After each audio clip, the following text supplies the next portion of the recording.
निशांत कुमार को बताया future CM of Bihar. JDU ने पटना सहित कई जगहों पर नए पोस्टर लगाकर सियासी हलचल बढ़ा दी है। इन पोस्टर में नीतीश कुमार के बेटे निशांत कुमार को फ्यूचर सीएम के तौर पर पेश किया गया है। पोस्टर में लिखा है, नीतीश सेवक मांगे निशांत, अब नए चेहरे पर क्यों करे विचार, जब क्लाइमेट लीडर के संकल्पों को पूरा करने के लिए है तैयार भाई निशांत कुमार। पोस्टर में नीतीश कुमार और निशांत कुमार दोनों की तस्वीरें भी लगाई गई हैं। जेडीयू के भीतर लगातार निशांत कुमार को अगला मुख्यमंत्री बनाने की मांग उठ रही है। यूसीसी को लेकर एआईएमपीएलबी के विरोध पर बरसे गिरिराज सिंह। बेगूसराय पहुंचे गिरिराज सिंह ने कहा कि कुछ मुस्लिम संगठन देश को इस्लामिक भारत बनाना चाहते हैं, जो किसी भी सूरत में संभव नहीं है। उन्होंने कहा कि एक देश एक कानून ही यूसीसी है और नरेंद्र मोदी सरकार के रहते यह देश में लागू होकर रहेगा। जो राज्य इसे लागू नहीं करेंगे वो मुस्लिम वोट बैंक की राजनीति के कारण ऐसा करेंगे।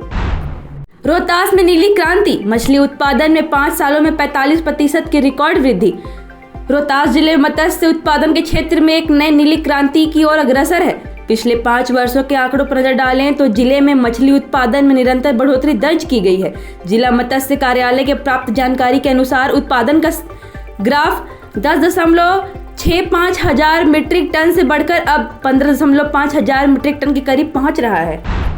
सीएम योगी पर विवादित टिप्पणी करने वाले पर मौलाना की गिरफ्तारी पर भड़के एआईएमआईएम विधायक अमर विधायक और बिहार विधानसभा की अल्पसंख्यक कल्याण समिति के सभापति अख्तरुल ईमान ने प्रसिद्ध इस्लामिक स्कॉलर मौलाना अब्दुल्ला सालिम चतुर्वेदी की गिरफ्तारी का कड़ा विरोध किया है। उन्होंने इस मामले में मुख्यमंत्री नीतीश कुमार, उप मुख्यमंत्री सम्राट चौधरी और मानवाधिकार आयोग को पत्र लिखकर उत्तर प्रदेश पुलिस की कार्यशैली पर गंभीर सवाल उठाए हैं। गांव बस्ती जाकर गैर राजनीतिक परिवार के युवाओं को जोड़ेंगे भाजपा नेता। भारतीय जनता पार्टी बिहार में गैर राजनीतिक परिवार के युवाओं को पार्टी से जोड़ने के लिए अभियान चलाएगी।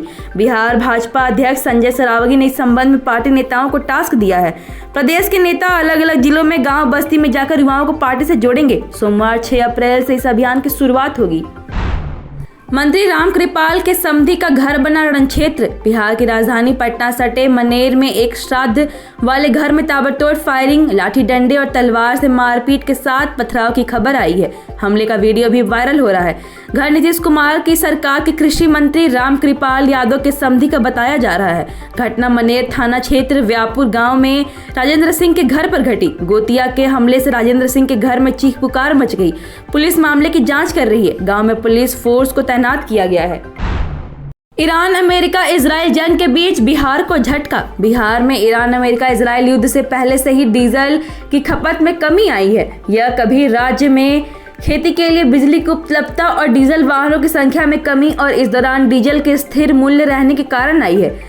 नतीजन बिहार में वित्तीय वर्ष 2025 से 26 में वाणिज्य कर विभाग को वैट के तहत 500 करोड़ रुपए की कमी आ गई है।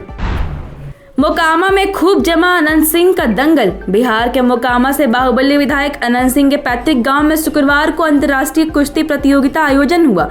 इसमें उत्तर प्रदेश, दिल्ली, हरियाणा से लेकर ईरान और जॉर्जिया तक के पहलवानों ने हिस्सा लिया। पटना जिले के बाढ़ प्रखंड स्थित नवादा गांव में हुए अंतर्राष्ट्रीय महादंगल में ईरान के पहलवान जलाल और हमीद को भारतीय पहलवानों ने धूल चटा दी।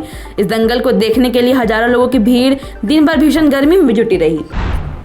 विधायक सरयू राय ने हेमंत सोरेन को दिया ऑफर। जमशेदपुर पश्चिम के विधायक सरयू राय ने मुख्यमंत्री हेमंत सोरेन को एक गैर भाजपा गैर कांग्रेस सरकार बनाने का प्रस्ताव दिया है। जेएमएम और कांग्रेस के बीच बढ़ती तल्खियों के बीच सरयू राय का यह बयान राज्य की सियासत में नए समीकरणों की संभावनाओं को जन्म दे रहा है। उन्होंने कहा कि यदि मुख्यमंत्री हेमंत सोरेन राजनीतिक साहस दिखाते हैं तो वे स्वयं बाहर से बिना किसी शर्त के समर्थन देने को तैयार हैं। बिहार विधानसभा के प्रतिपक्ष के नेता तेजस्वी यादव आएंगे रांची। 5 अप्रैल को अभिनंदन। राजद नेता तेजस्वी यादव पहली बार राष्ट्रीय कार्यकारी अध्यक्ष बनने के बाद रांची पहुंच रहे हैं। 5 अप्रैल को उनके सम्मान में अभिनंदन समारोह आयोजित होगा।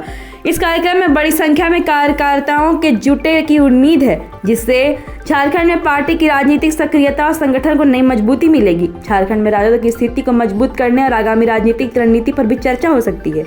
Thank you so much for watching this video. Don't forget to like, comment, share, and subscribe.